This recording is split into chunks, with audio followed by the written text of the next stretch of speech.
Bismillahirrahmanirrahim. Assalamualaikum warahmatullahi wabarakatuh. Okey, video kali ni aku nak cerita pasal carburetor Encik Rostam ni. Aku dah dapat detect dia punya carburetor ni overflow . Jadi kena repair lah. Kena repair, yang mana biasanya overflow ni berpunca daripada pelampung. Okey, ataupun dia punya jarum pelampung ni. Jika salah satu benda ni rosak, maka berlakulah dia punya overflow tu. Dan pelampung ni aku beli dekat Azrin Shopee. Jadi aku ambil kesempatan jugalah untuk ucapkan terima kasih. Azrin bagi aku free gift dia punya kipas water pump ni, water pump alloy. Mahal tak ni bagi hadiah ni. Mungkin aku regular customer dia, selalu beli barang kat dia, banyak kat barang beli kat dia, jadi dia bagi aku water pump ni lah. Alloy ni baik ni. So aku tak nak cerita pasal puli ni, aku nak cerita berkenaan dengan untuk pelampung dan juga valve pelampung ni. Aku akan buka dulu carburetor ni, nak tengok dia punya keadaan dalam tu. Mesti minyak penuh dalam tangki tu. Dia bila overflow ni, masalah yang biasa kita jumpa, motor untuk start pagi-pagi susah nak hidup lah. Bila dia overflow je, pasal pilot tu dah lemas dengan minyak. Jadi kesan buruk dia, motor memang susah nak hidup bila berlakunya overflow ni. So nak tak nak, bila berlaku overflow ni, kena tukar, kena repair. So aku buka dulu carburetor ni. Kita boleh nampak kat dalam tu mesti minyak penuh bertakung. Nasib baiklah aku letak hose siap-siap overflow. Letak hose dekat sini. Kalau tak habis motor, bawah tu meleleh-leleh minyak kena dengan petrol. So aku buka dululah.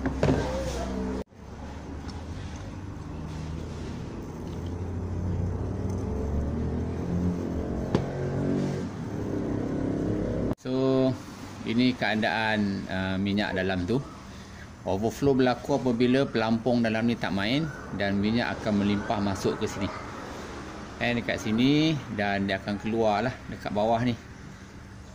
Sebab apa minyak melepasi sini? Sebab dia ada dua kemungkinan.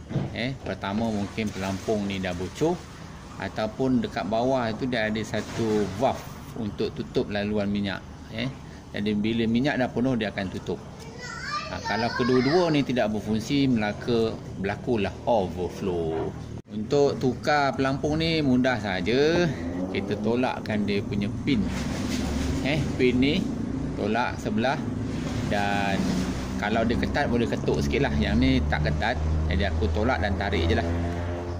Tarik dan keluarkan dia punya pelampung.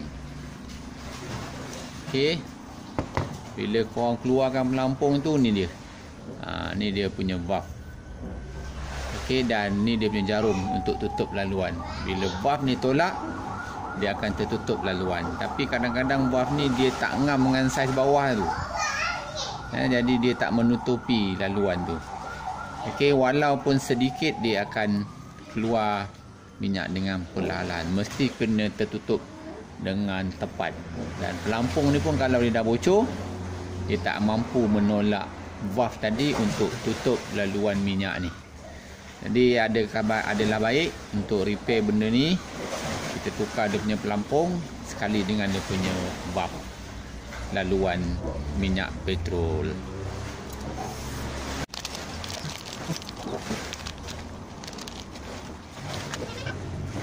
Okey, ini pelampung tembaga.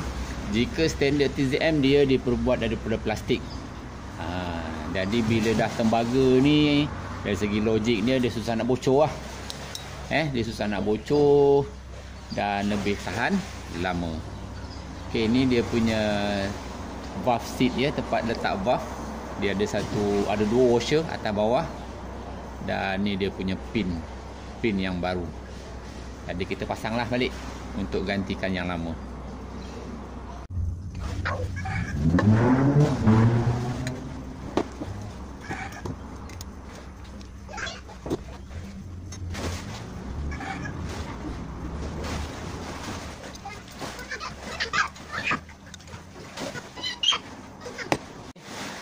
punya valve seat aku dah letakkan. Washer bawah tu mesti kemas. Kalau washer tak kemas jadi dia akan boleh leaking juga. Jadi dah kemas, baru kita boleh pasang balik pelampung yang baru. Macam ni. Dan dia ada satu pelapik pula dia punya jarum. Jarum ni dia ada dua besi.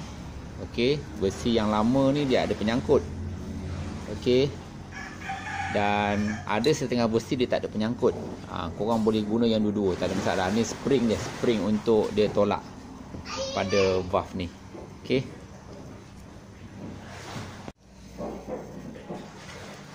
Okey, untuk pasang pelampung ni yang ada tanda ni, dia mesti ngadap ke kita lah. Begini. Alright. Jangan terbalik macam ni. Macam ni tak boleh.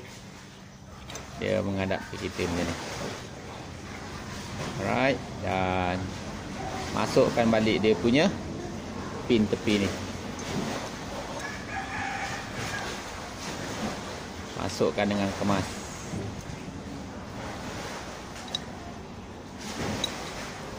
Okey, inilah keadaan dia bila pelampung dah siap dimasukkan. Dan sebelum korang tutup, pelampung ni mesti dilaras. Dilaras pada sini.